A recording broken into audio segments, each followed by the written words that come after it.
Indeed, we are in Kisumu and we're coming to you live from Studio Mashinani Studios here within the precincts of KBC. And today we are privileged to have the ICT and Digital Economy CS Eliud Owalo, who will be, of course, shedding more light on why he's here and more specifically what the plans the government have in terms of expanding Studio Mashinani so that then the creative economy can actually benefit from this noble idea. Welcome, Waziri. Thank you.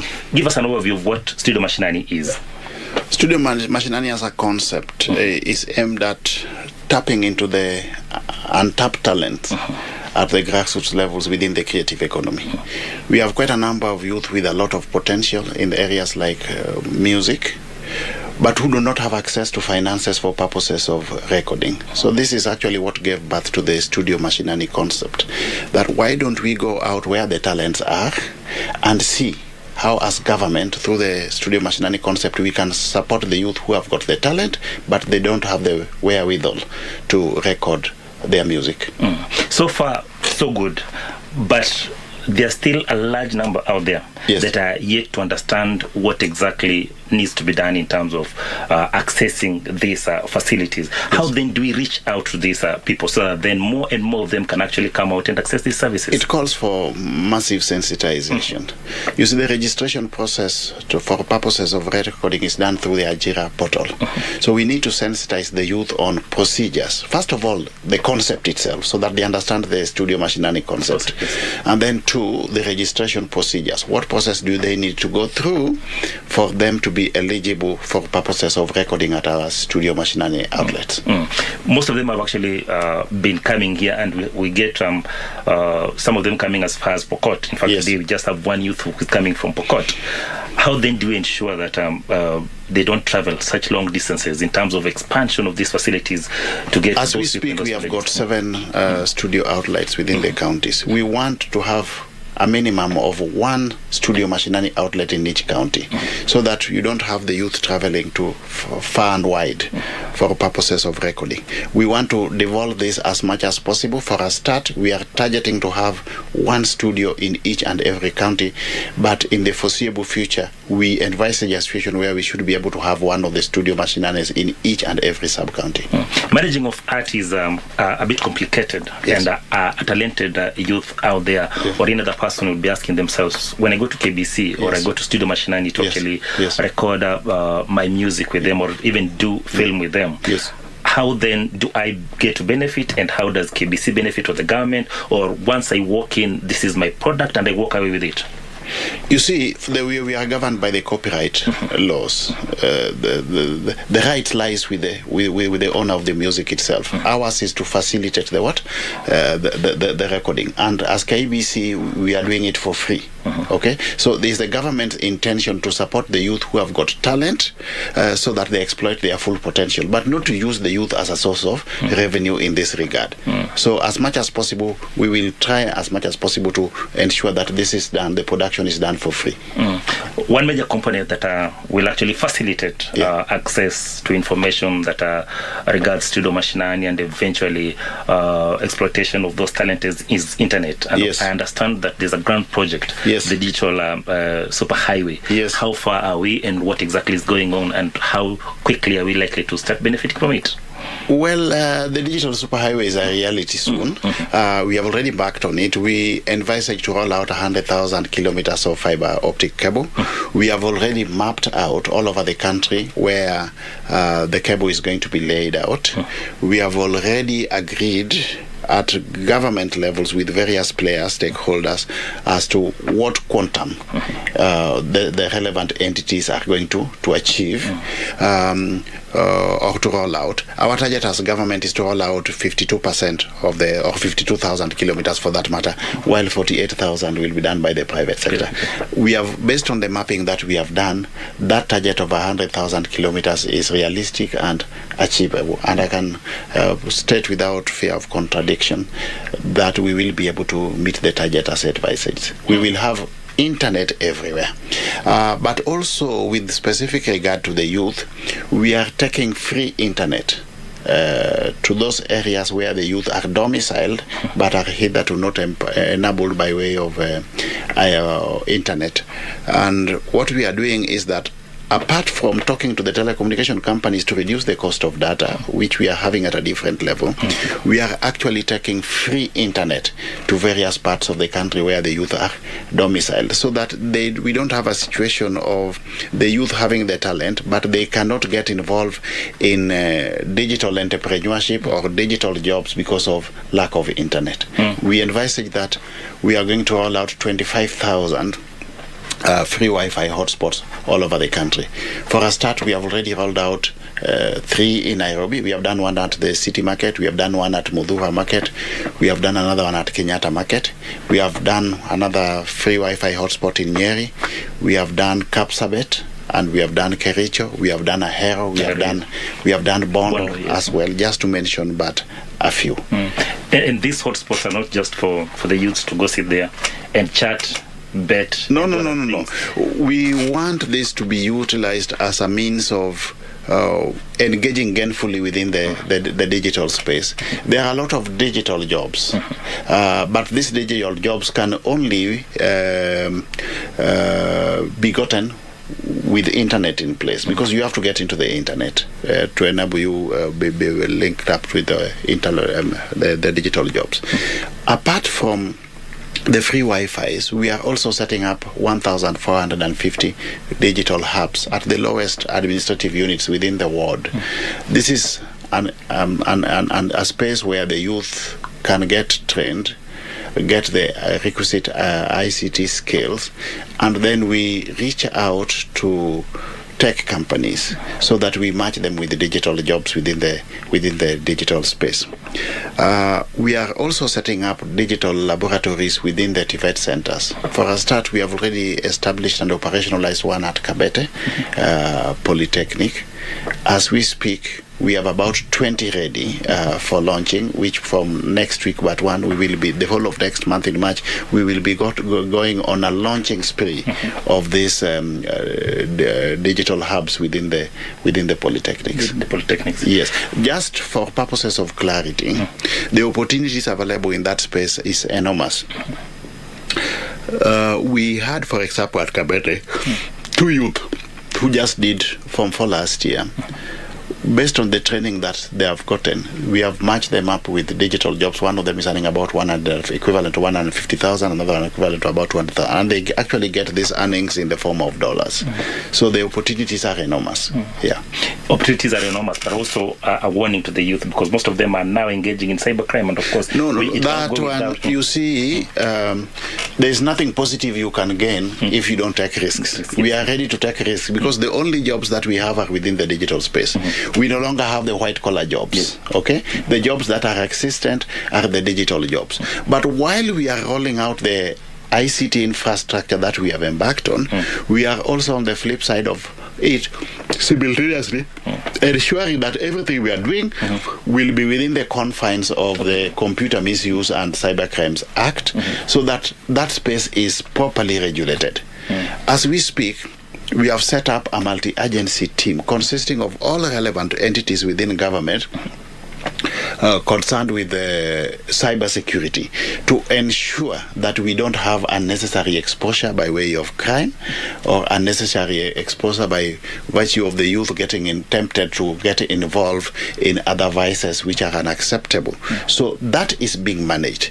But we have to pursue this. We are going the full hog as far as digitalization of our space is concerned, so that we put in place, all we need to do is to put in place an elaborate risk mitigation framework to ensure that we are not exposed either from a security perspective or from the perspective where the youth can get involved in other vices which are not feasible.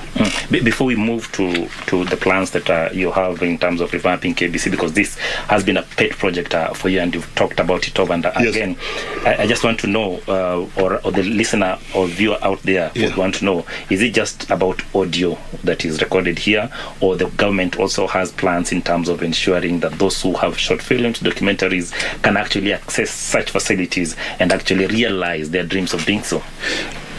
We are going full hog to ensure that everybody is given the opportunities that is required. KBC, the greatest challenge we have is one, dilapidated infrastructure or lack of infrastructure in certain places. We also have issues to do with the content. The content is not that we are producing is not aligned to the needs of the market. Today we are dealing with a youth that is tech savvy, a youth whose interests have really changed, but we still want to do business like we were doing before. We have to go the full hog and first of all determine what the market needs, and then we align our programs and contents to meet the expectations of the market. So re-engineering the content is imperative. We must re-engineer our content so that it is responsive to the needs of the market. The other issue that we need to address, of course, is staff motivation. We have got staff that is a bit demotivated, perhaps because of historical issues. We are going to undertake a job evaluation to ensure that we come up with salaries and benefits levels that are not just internally competitive, internally equitable, but also externally competitive, based on whatever is being paid in the market or the jobs can attract in the market. We have been having a problem of KBC being a training ground, and then once journalists have been trained at KBC, they leave to pursue greener pastures. We want to make KBC the greener pasture itself, in itself, the green pasture in itself, so that we don't have a mass exodus of staff to other stations. It takes a lot of time and resources to train journalists, and we don't want a situation where KBC ends up being a training ground for the private sector. We want KBC to be the broadcasting station of choice for all journalists, and we are going to benchmark it with best case examples in other parts of the world to ensure that this is attainable. Talking over benchmarking, of course, when you look at BBC, when you look at Nigerian Broadcasting Corporation, is ABC South Africa. What we're doing now is that we are actually coming to our viewers live from one of the bureaus in Kisumu. I'm hoping that, of course, this is part of the issues that we'll be looking at in terms of ensuring that we can actually have content being emanating from all corners of the country. Oh yes, and news or content has to be real time. So we are going to leverage on technology, and one of the things that we are going to do as we revamp the KBC infrastructure is to make sure that all our processes are technology driven. We have got no choice about it, because the only way we can re-engineer our operations is to leverage on technology. So we are going to go that direction, to leverage on technology for purposes of re-engineering our business processes, so that we are in tandem with what is happening in other parts of the world. Fantastic. Which other plans do you have for this, of course, line institutions like KBC, but more importantly, the ICT that you would want to talk about, probably that you've not had the opportunity to talk about? You see, the only means that we have as a country the economy is by leveraging on technology. I'm not seeing any other option.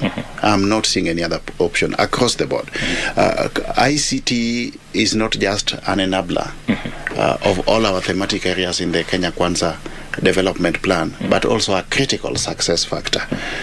In agriculture, we have to leverage on ICT to engineer the business processes in agriculture with a view to enhancing efficiency and effectiveness in service delivery.